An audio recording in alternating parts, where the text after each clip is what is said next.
নুসরাত ফারিয়া আমাদের বাংলা চলচ্চিত্রের একজন চিত্রনায়িকা। কলকাতার অনেকগুলো সিনেমা করছেন এবং উনি বঙ্গবন্ধুর যা বায়োপিক ছিল সেখানে খুব সম্ভব শেখ হাসিনার ক্যারেক্টারটা করছেন উনি। আমি এতে কোনো দোষ দেখি না, একটা অভিনেত্রী করতেই পারে। আমি কিন্তু ওইখানেও সাপোর্ট করি নাই যখন আরিফিন শুভকে তার জমিটা সম্পত্তিটা দখল করে ফেললো, সরকার নিয়ে নিল, বলল যে তুমি যেহেতু বঙ্গবন্ধুর ছবিতে অভিনয় করেছো সেই জন্য এটা আমরা ফেরত দিয়ে নিলাম। আসলে সেই জন্য ফেরত নেয়নি, সরকার ফেরত দিয়েছিল ওই জমিটা বরাদ্দের আবার একটা অনিয়ম ছিল। যদি অনিয়ম থাকে তাহলে ঠিক আছে, কিন্তু শুধু অভিনয় করার জন্য তাকে কোনো শাস্তি দেওয়া হোক এটা আমরা বা কোনো সুধীজনই চায় না। অভিনেতা অভিনেত্রীদের পেশা, তারা যে কোনো ক্যারেক্টারই করতে পারে, কিন্তু ক্যারেক্টার করতে যেয়ে যদি আপনি দলের মধ্যে ঢুকে যান, আপনি যদি চামচামি শুরু করে দেন, আপনি দল থেকে সুবিধা ভোগ করেন, আপনি যদি দল থেকে বিভিন্ন রকম সুবিধা নিয়ে সরকারের কাছ থেকে পৃষ্ঠপোষকতা নিয়ে নিজে ফুলে ফেপে বড়লোক হন বা সমাজে কোনো কুকর্ম বা দুর্নীতি করেন, তাহলে তো আপনার সাজা হওয়াটা উচিত। বন্ধুরা, এই যে 5ই আগস্ট গেল, এখানে বাংলাদেশের অনেক শিল্পী এর 5ই আগস্টের আন্দোলনকে সমর্থন করেছে। আরেকটা গ্রুপ চুপচাপ ছিল, তারা সমর্থনও করেনি, তারা কোনো সমালোচনাও করেনি, কোনো রকম স্ট্যাটাসও দেয়নি। কিন্তু আরেকটি গ্রুপ ছিল শিল্পী কলাকুশলীদের মধ্যে যারা এই বৈষম্য বিরোধী আন্দোলনের বিরুদ্ধে এসে বিরুদ্ধাচরণ করেছিল। আমরা তাদেরকে চিনি, আমরা তাদেরকে দেখেছি। তারা বিভিন্ন সময় এফডিসিতে মিছিল করেছে, বিটিভি ভবনে গিয়ে মিছিল করেছে এবং প্রায়শই বলেছে ছাত্ররা অন্যায় করছে। কোন পরিস্থিতিতে কিভাবে বলেছে সেটা বড় প্রশ্ন নয়, তারা যে সেই দলটার সাপোর্ট করেছে এবং সেই দলটাকে আরও উজ্জীবিত করবার জন্য এই শিল্পী মহল থেকে যে ইন্সপাইরেশন দিয়েছে, এটা একটা ঘোরতর অপরাধ। এর মধ্যে অনেকেই পালিয়ে গেছে, অনেকেই নেই, অনেকেই অ্যারেস্ট হয়েছেন, কিন্তু কিছু শিল্পী বা কিছু কলাকুশলী এখনও দেশে আছেন যারা ওই সময় হয়তোবা এফডিসিতে মিছিল করেননি, কিন্তু ওই সময় হয়তোবা বিভিন্ন মন্ত্রীর কাছ থেকে বিভিন্ন রকম সুযোগ সুবিধা নিয়েছে, যেটা মানে সবাই জানে, বাংলাদেশের সবাই জানে, মিডিয়ার সবাই জানে। তারা এখনও দেশে আছে কিন্তু চুপচাপ নেই। আমি চুপচাপ নেই কথাটা এই জন্য বললাম যে দেখুন, আমি নুসরাত ফারিয়ার কথাটাই বলি। নুসরাত ফারিয়ার বিরুদ্ধে একটা মামলা হয়েছে। নুসরাত ফারিয়া নিজেও জানে আওয়ামী লীগের সময় সে কী সুযোগ সুবিধা পেয়েছে। আমি কিন্তু বারবারই বলছি, নুসরাত ফারিয়া শেখ হাসিনার চরিত্র অভিনয় করেছে, এটা বিরাট অন্যায় করেছে, এটা আমি মানতে রাজি না। আপনারা কেউ যদি বলেন, আপনারা বলতে পারেন, আপনাদের ব্যাপার, কিন্তু আমি বারবারই বলবো একজন শিল্পী অভিনয় করতেই পারে, সেটা নিয়ে আমার কোনো আপত্তি নেই। কিন্তু উনি যে আলাদাভাবে বিভিন্ন ধরনের সুযোগ সুবিধা নিয়েছেন, মন্ত্রীদের কাছ থেকে অনেক রকম সুযোগ সুবিধা নিয়ে নিজের ভান্ডার বড় করেছেন, এটা তো সবাই জানে। এরপর উনি এই আগস্টের পরে একবার জাপানে গেলেন, যেতেই পারে, তখন তাকে কেউ কিছু বলেনি, ইন দ্য সেন্স সরকার বাধা দেয়নি, বা তখন মাত্র অস্থিতিশীল ছিল দেশটা, কে ভালো কে মন্দ সে বিচার করবার, কে কী করেছে সেটারও কোনো সুযোগ ছিল না। ওখান থেকে এসে উনি কিন্তু চুপচাপ থাকতে পারতেন, উনি সেটা করেননি। উনি ফেসবুকে এসে, আপনারা গিয়ে দেখবেন তার ফেসবুকে বিভিন্ন রকম স্ট্যাটাস বিভিন্ন দিন দিয়ে যাচ্ছে, যদিও কোনো সরকার বিরোধী কথা বলছে না বা কোনো পলিটিক্যাল কথা বলছে না, কিন্তু সে নিজেকে জানান দিচ্ছে যে আমি আছি। আমার প্রশ্ন হলো, নুসরাত ফারিয়া, আপনার এই জানান দেবার কি দরকারটাই বা ছিল? আপনি তো জানেন আপনার বিরুদ্ধে একটা মামলা হয়েছে, আপনি জাপান থেকে ঘুরে এসছেন, আপনাকে কেউ কিছু বলেনি বলেই এটা যে বিভিন্ন মহলে আলোচনা হচ্ছে, ভার্চুয়াল মিডিয়াতে যে প্রায়শই এই কথাগুলো আসছে যে 17 জনের বিরুদ্ধে মামলা হয়েছে, এর মধ্যে আপনি আছেন। আপনার কোনো দরকার ছিল?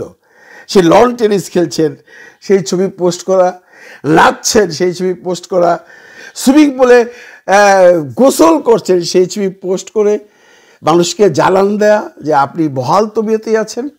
কেন বুঝতে পারেন না? আপনি যখন বহাল তবিয়তে থাকেন তখন সেই মানুষগুলো জ্বলে যায়, যে মানুষগুলো স্বজন হারিয়েছে, যে মানুষগুলো হাত পা হারিয়েছে, চোখ হারিয়েছে, তাদের মনে তখন জেগে উঠে একটা এমন ভয়ঙ্কর দৃশ্য যে আপনার মতো মানুষ সেই সরকারকে সাপোর্ট করেছিলেন কি করেছিলেন না সেটা তো বিচারের পর জানা যাবে। নাম তো আপনার উঠেছে, বাংলাদেশের অনেক পরিচালক, প্রযোজক, শিল্পী, সহশিল্পী, ফাইটের ছেলে, নাচের ছেলে, অনেকেরই নাম উঠেনি। নাম তুলেছে আপনাদের মাত্র কয়েকজনের। যেহেতু আপনার নাম উঠেছে, যেহেতু আপনাকে নিয়ে ভার্চুয়াল মিডিয়াতে কথা হচ্ছে, যেহেতু কিছু কন্টেন্ট বিভিন্ন সময় বিভিন্নভাবে ছাড়া হচ্ছে, সেই হেতু আপনার একদম চুপটি মেরে ঘরে বসে থাকা উচিত ছিল। আপনি সেটা করেননি। আপনি সেটা না করে আপনি এমন একটা ভাব দেখিয়েছেন, আমার কিচ্ছু হবে না, এগুলো সব ভুয়া মামলা। মামলা ভুয়া কি মামলা সহি সেটা তো প্রমাণিত হবে আদালতে যাবার পর। কিন্তু এর আগে আপনি এই যে ঝামেলাটায় পড়লেন, এই যে আজকে এখন এয়ারপোর্ট থেকে ডিপোর্টেড হলেন, তারপরে ভাটারা থানায় আপনাকে নিয়ে যাওয়া হলো, তারপর ডিবি অফিসে নিয়ে যাওয়া হলো, এমন কালকে কোর্টে দাঁড় করাবে, হয়তো বা আপনি জামিন পেয়েও যেতে পারেন। কিন্তু এই যে হ্যাসেলটা, এর কিন্তু কোনো দরকার ছিল না। আপনি যদি চুপটি মেরে ঘরে বসে থাকতেন, আমি 100% শিওর এটা নিয়ে কোনো আলোচনা হতো না, বা একটা সময় আসতো সেই আলোচনাটা চলে যেত ভাই। মানুষ ধীরে ধীরে ভুলে যায়। কিন্তু আপনাদের কথা যখন বাজারে আসে, যখন আপনাদের বিভিন্ন ধরনের ছবি, স্টিল ছবি যখন আমরা এই মিডিয়াতে দেখি, আপনাদের ফেসবুকে গিয়ে, তখন আমাদের একটু কষ্ট হয়। এই জন্য আমি বলছি, যারা বাংলাদেশে ওই সময়টায় এই স্বাধীনতাকামী বা এই ছাত্রদের সাথে ছিলেন না, চুপচাপ ছিলেন, তারা তো চুপচাপই ছিলেন। যারা টুকটাক তাদের বিরুদ্ধাচরণ করেছেন, দেশ ছাড়তে পারেননি, দেশেই আছেন, চুপচাপ ঘরে বসে থাকেন, নইলে আপনাদেরও সমূহ বিপদ আছে। আমি এখানে আরেকটা কথা না বললেই নয়, বাংলাদেশ চলচ্চিত্র পরিচালক সমিতি, এখানে ইলেকশন হলো, এখানে অনেকে আছে, আমি নাম বলবো না, 4-5 জন আছে যারা ওই বৈষম্য বিরোধী আন্দোলনের সময় এফডিসিতে মিছিল করেছে, তারা আবার আজকে ইলেকশনও করছে। কেন রে বাবা, এত ইলেকশন করবার শখ? এতদিন তো সমিতিতে ছিল, কি সমিতির শীর্ষ তোমরা এতদিন?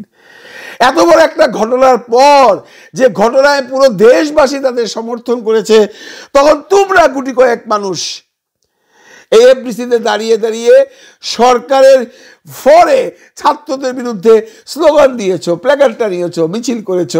তোমরাই আবার বেরিয়ে এসে সেই সমিতিতে বসে, এফডিসিতে বসে ইলেকশন করতে যাচ্ছ কেন? কোনো দরকার ছিল ইলেকশন করবার?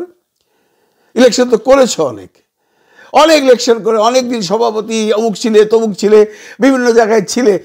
এখন এই ঘটনার পর তোমরা আবার এসছো, তোমরা বলছো আমরা ছিলাম না। ভাই, এভিডেন্স আছে তো, সবার ছবি আছে ভিডিওতে, এই মিডিয়াতে সবার ছবি আছে, কে কোথায় ছিলেন।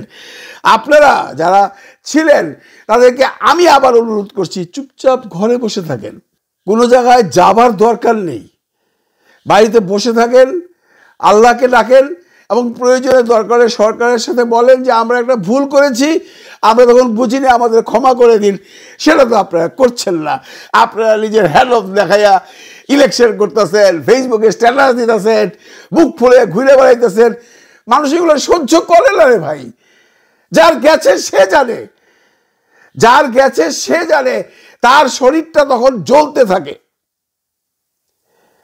সুতরাং আমি একটা অনুনয় করে বলছি, যারা চলচ্চিত্রের আর্টিস্ট, টেকনিশিয়ান, যারা ওই সময়টায় বৈষম্য বিরোধী আন্দোলনের বিপক্ষে কাজ করেছেন, তারা হয়তো সবাই একটা ঝামেলায় পড়বে, কিন্তু ঝামেলায় পড়বার আগে নিজেই ঝামেলায় যায় না ভাই। নিজেই ফেসবুকে স্ট্যাটাস দিতে চাইেন না, নিজেই জানান দিয়েন না আপনি খুব ভালো আছেন। চুপটি মেরে ঘরে বসে থাকেন, নইলে সামনে আপনার জন্য আসতে পারে এই নুসরাতের মতো বিপদ। কে বাঁচাবে তখন আপনাকে? আর যদি আপনার বিরুদ্ধে কোনো মামলাও হয়ে থাকে, সেই মামলা যদি মিথ্যে হয়ে থাকে, সেটা প্রমাণ করতেও আপনাকে অনেক হ্যাসেল নিতে হবে ভাই। তাই ঘরে বসে থাকুন, কোনো দরকার নেই এই মিডিয়াতে আপাতত আসার। দেশের পরিস্থিতি ভালো হোক, নতুন সরকার গঠন হোক, নতুন ইলেকশন হোক, তারপর দেশটা স্থিতিশীল জায়গা আসুক, তখন বেরিয়ে আসবেন ঘর থেকে। কোনো অসুবিধা নেই। আপনাদেরকে মানুষ ভালোবাসতো, না ভালোবাসে এখনো, কিন্তু আপনারা যে কৃতকর্মগুলো করেছেন সেগুলো মানুষের এখনো ভুলতে পারেনি, এবং ভুলতে একটু সময় নেবে। সেই সময়টা অন্তত দিন। ভালো থাকবেন সবাই, ভালো রাখবেন সবাইকে। খোদা হাফেজ।